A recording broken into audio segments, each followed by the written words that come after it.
कार्यक्रमाला उपस्थित असणारे राष्ट्रवादी काँग्रेस पक्षाचे तालुका अध्यक्ष दिलीप बाबा घोलप साहेब, या कार्यक्रमाला असणारे विकास मोहरे साहेब, वाशी तालुक्याचे अध्यक्ष तात्या गायकवाड साहेब, सर्वांची नावं घेणं शक्य नाही, कुणाचं राहिलं तर परत अडचण होती। सर्व राष्ट्रवादी काँग्रेस आणि शिवसेना पक्षाचे नेते मंडळी, शेतकरी बांधव, आज सकाळच्या वेळेस शेतातली कामं असताना सुद्धा आपण या ठिकाणी उपस्थित राहिल्याबद्दल आपल्या सर्वांचं मनपूर्वक आभार मानतो। झालेल्या लोकसभेच्या निवडणुकीमध्ये आपल्या गावाने अतिशय चांगल्या पद्धतीनं मतदान केल्याबद्दल आपल्या गावकऱ्याचं हार्दिक अभिनंदन मी या ठिकाणी करतो।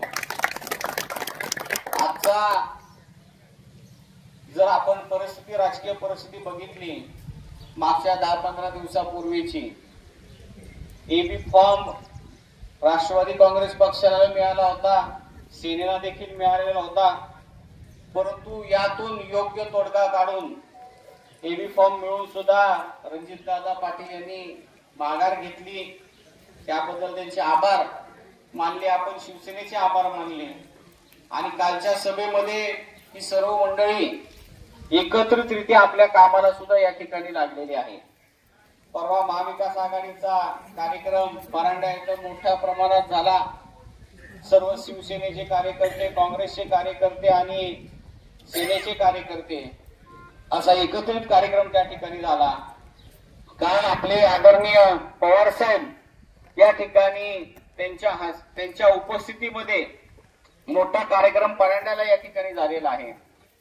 येणाऱ्या 2-3 दिवसामध्ये शिवसेनेचे खासदार ओमदादा आणि रोहितदादा यांच्या माध्यमातून देखील आपण वाशीला कार्यक्रम घेणार आहोत।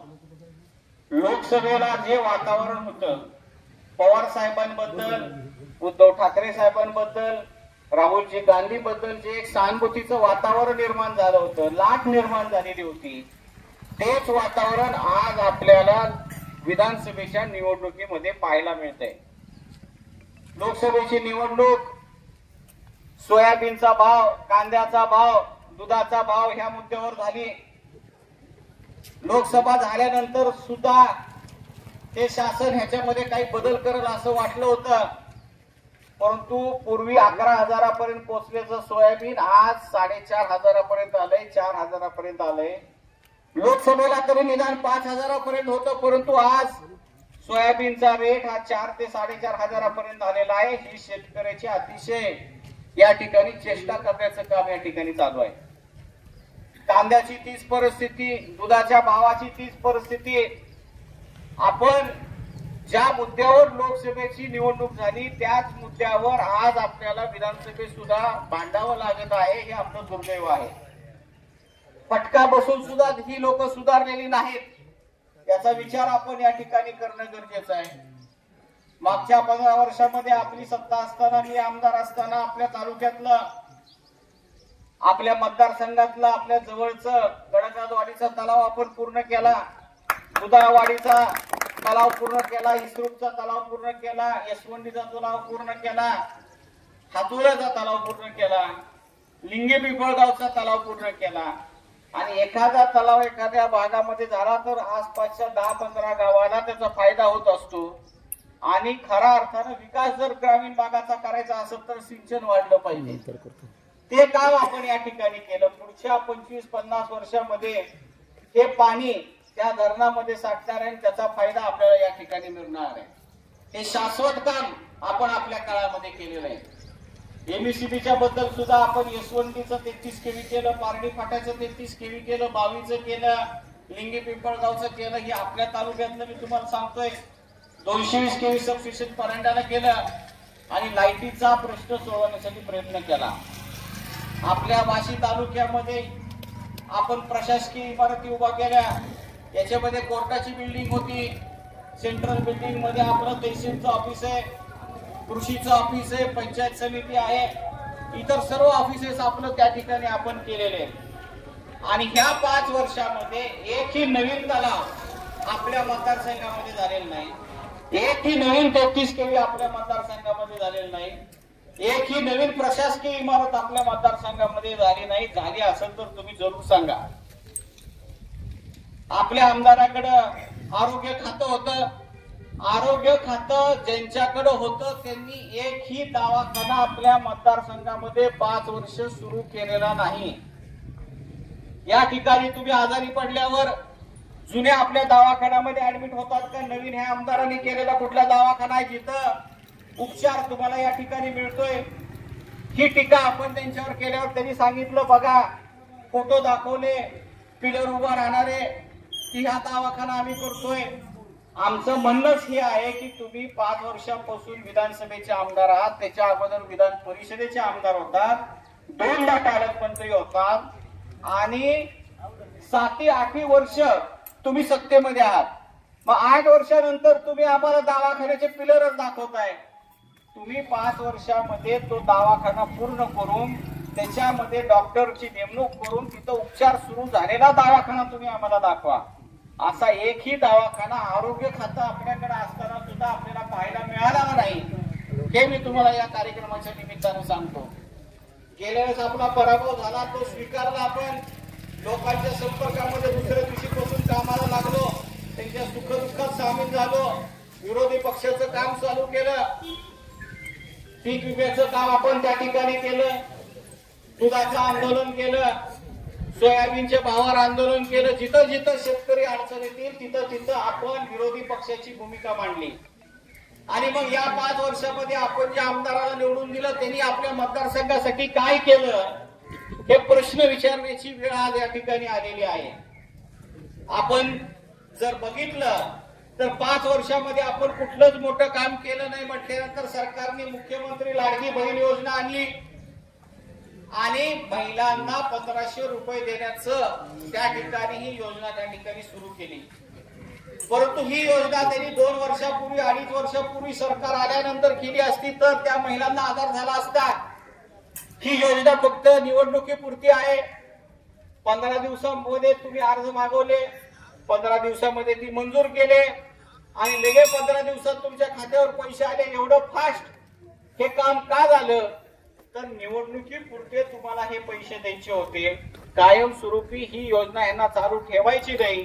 परंतु काल पवार साहेबांनी भाषणामध्ये सांगितलेलं आहे की आपलं सरकार आल्यावर 3000 रुपये प्रत्येक महिन्याला महिलांना देण्याचं शिवसेना, काँग्रेस आणि काँग्रेस पक्षाच्या नेते मंडळींनी या ठिकाणी निर्णय घेतलेला आहे. आता ह्याच्यामध्ये आपल्या मतदारसंघामध्ये गेल्या वेळेस बचत गटाच्या महिलांना पैसे देण्यात आले, ह्यावेळेस देखील पैसे देण्यात आले, साड्या वाटप करण्यात आल्या, मोडून टाकण्यात आलं. या सगळ्यांचं गोळाबेरीज केलं. महिलांचे 1500 रुपये काढा, साखरेचा काढा, तुमच्या कुर्माचं काढा, तर 2000 रुपयाच्या वर एका महिलेला त्या ठिकाणी पैसे मिळाले नाही. साखर धरा, साडी धरा, 1500 रुपये धरा आणि हे 2000 रुपये म्हटलं तर दिवसाला 1 रुपया सुद्धा येत नाही. 5 वर्षामध्ये तुम्हाला 2000 रुपये दिले, दिवसाला 1 रुपयासाठी येत नाही. याचा विचार आपण या ठिकाणी करणं गरजेचं आहे. दुसरीकडं आपण जे पाणी निर्माण केलेलं आहे, आपलं धरण भरलेलं आहे, त्यातून मिळणारा फायदा हा भविष्यामध्ये वर्षानुवर्ष तुम्हाला या ठिकाणी मिळणार आहे. याचा विचार आपण या ठिकाणी गरजेचं आहे. एवढ्यावर आपण थांबणार नाही. तर उजनी धरणातलं पाणी सीना कोळेगाव मध्ये आणण्याचं टेंडर आपण आपल्या काळामध्ये मंजूर केलं होतं. 20% काम राहिलं होतं, परंतु निवडून दिलेल्या आमदाराला हे 20% सुद्धा काम पूर्ण करता आलं नाही. 5 वर्षामध्ये त्यांनी आपल्या मतदारसंघामध्ये उजनी धरणातलं पाणी आणलेलं नाही. हे राहिलेलं काम येणाऱ्या काळामध्ये आपण 100% करणार आहोत, हे मी तुम्हाला या कार्यक्रमाच्या निमित्तानं सांगू इच्छितो. उजनी धरणातलं पाणी सीना कोळेगावमध्ये, सीना कोळेगावचं पाणी साकत धरणामध्ये, साकतचं काम पाणी हिवरडा तलावामध्ये, हिवरडाचं पाणी सोनगिरी तलावामध्ये, सोनगिरीचं पाणी यसवंडी तलावामध्ये, यसवंडीचं पाणी इसरूप मध्ये आणि इसरूपचं पाणी आपल्या कडकनाथवाडीमध्ये आपण 100% आणणार आहोत. हे मी तुम्हाला कार्यक्रमाच्या निमित्तानं सांगू इच्छितो। सीना कोळेगाव पासून तुम तालुक्यापर्यंतचे कॅनल आपण आपल्या काळामध्ये केले। त्या कॅनलच्या माध्यमातून पाणी जात असताना आसपासच्या गावातल्या लोकांना कॉर्पोरेशनचा फायदा मिळणार आहे। पुढं सरकार बदलल्यावर ह्यांची सत्ता आल्यावर पुढे कॅनलच्या ऐवजी ह्यांनी पाईपलाईननी आता पाणी नेण्याचं नियोजन केलेलं आहे। पहिलं टेंडर कॅन्सल केलं आणि आता पाईपलाईन टाकलेलं आहे।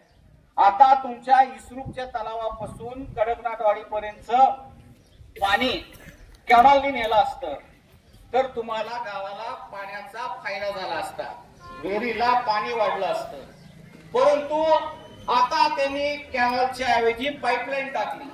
तुमच्या शेतातून पाईपलाईन जाईल, त्या पाईपामधून पाणी जाईल, परंतु त्या पाण्याचा एक थेंब सुद्धा तुम्हाला मिळणार नाही। ही परिस्थिती या ठिकाणी निर्माण झालेली आहे आणि म्हणून शेतकऱ्यांच्या दृष्टीनं घेतलेले निर्णय यांनी रद्द केले आणि गुत्तेदाराला फायदा होईल अशा पद्धतीचे निर्णय या ठिकाणी घेतलेले आहेत।